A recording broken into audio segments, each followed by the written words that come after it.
Indonesia bersiap untuk menerima dana repatriasi. Berbagai instrumen telah disiapkan, salah satunya ke Pasar Modal Indonesia. Seperti apa kesiapan Pasar Modal Indonesia menampung dana repatriasi?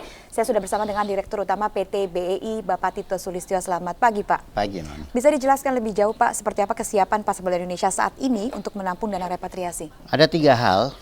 Pasar modal siap untuk 3 hal. Satu, pasar modal siap untuk mensupport pemerintah melakukan sosialisasi dengan network yang ada.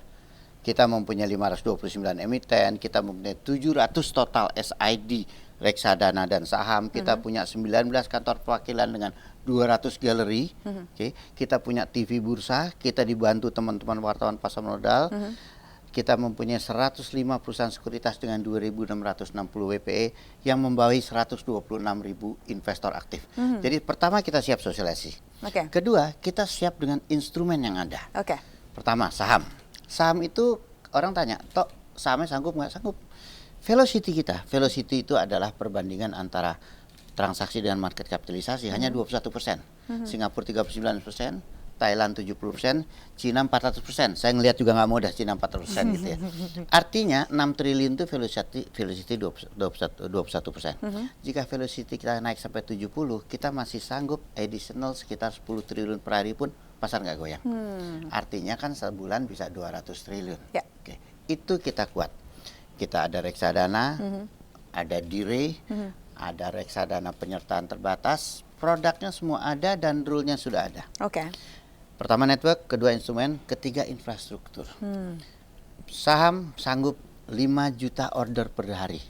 Dengan transaksi sampai 250.000. Sekarang transaksi frekuensinya baru 30 ribuan. Jadi sampai 10 kali sistem kita nggak goyang. Itu yang pertama mengenai infrastruktur. Yang kedua adalah infrastruktur manusianya. Kita juga siap infrastruktur transaksinya dan infrastruktur untuk melock up sesuai dengan apa yang ada di Undang-Undang Pasar Modal. Nah, itu dia, Pak. Kita bisa melock up dengan sistem bersama PT Kesai adalah rekening dana nasabah. Ada 9 bank yang yang diberi lisensi untuk menjadi RDN, rekening dana nasabah. Bisa juga di lock up sub-rek-nya. 3 tahun. Jadi yang menarik dari RDN ini, walaupun di lock up, dia tetap bisa transaksi setiap harinya. Yang mereka punya cash-nya. Jadi insya Allah pasar modal siap menjadi garda terdepan untuk menyerap dana repatriasi dengan networknya, dengan instrumennya, dengan infrastruktur yang dimiliki. Siap menjadi garda terdepan. Mengapa para pemilik dana ini menurut Bapak harus lebih banyak memilih instrumen di pasar modal ketimbang instrumen lain yang disiapkan untuk repatriasi? 2 hal. Buat pemerintah, di sisi kiri, pemerintah bilang gini. 1, saya inginnya ini berkesinambungan. Artinya gini, jangan cuma masuk, diem aja dong. Yang kedua adalah menghilangkan rasa kecemburuan. Kan ada yang bilang, dulu gue bayar pajak dengan benar, kenapa yang sekarang enggak? Gitu kan, siap. Nah, di pihak lain dari para pemilik dana, dia bilang gini, Tok, saya mau lihat konstruksi hukum yang aman. Undang-undang yang ada memperlihatkan dia aman. Yang kedua adalah return yang besar.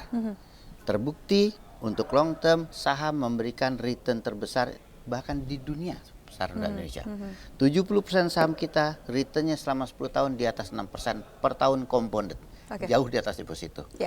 Yang ketiga adalah mereka pengen dananya saya bisa ikut manage dong, langsung tidak langsung. Indirectly saya nggak mau bilang di mana, tapi kalau di saham mereka bisa setiap hari jual beli semau mereka RDN Pak. Bahkan jika mau mereka silakannya tambahan perusahaan mereka yang udah go public, tambahan modalnya boleh. Itu diperbolehkan dan itu pemerintah senang. Karena kalau ditambah modalnya kan tambah pegawai, bergerak ekonominya. Itu yang membuat saya yakin insya Allah pasar modal bisa menyerap dana banyak. Terdepan ya Pak ya. Tadi kan Bapak mengatakan bahwa sudah siap ini semua termasuk sosialisasi. Nah, untuk pemirsa semua atau pemilik dana nantinya ingin mengetahui informasi lebih jauh tentang bagaimana pengelolaan dana repatriasi ke pasar modal bisa didapatkan di mana Pak? Pertama adalah pusat informasi go public di bawah akan menjadi help desk untuk itu. Yang kedua, 19 KP, kantor perwakilan menjadi pusat informasi go public, itu akan kita umumkan kontak personnya, orangnya, nomor teleponnya juga siap di 19 kota di seluruh Indonesia.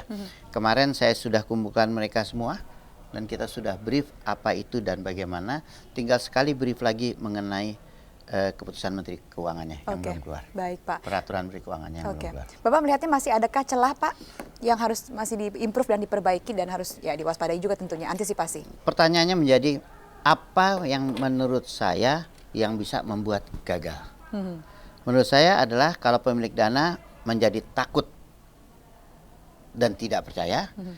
Yang kedua adalah pemilik dana menjadi tidak takut untuk tidak memasukkan uangnya. Dua hal itu.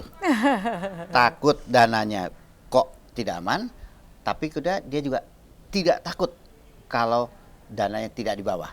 Harus diingatkan bahwa, ingat ya, ini adalah pada dasarnya setiap tambahan ekonomis yang dimiliki manusia warga negara Indonesia memang sebagian milik negara. Untuk bangun bendungan, bangun hotel, bangun jalan. Jadi ini adalah pelanggaran atau pengabaian pajak.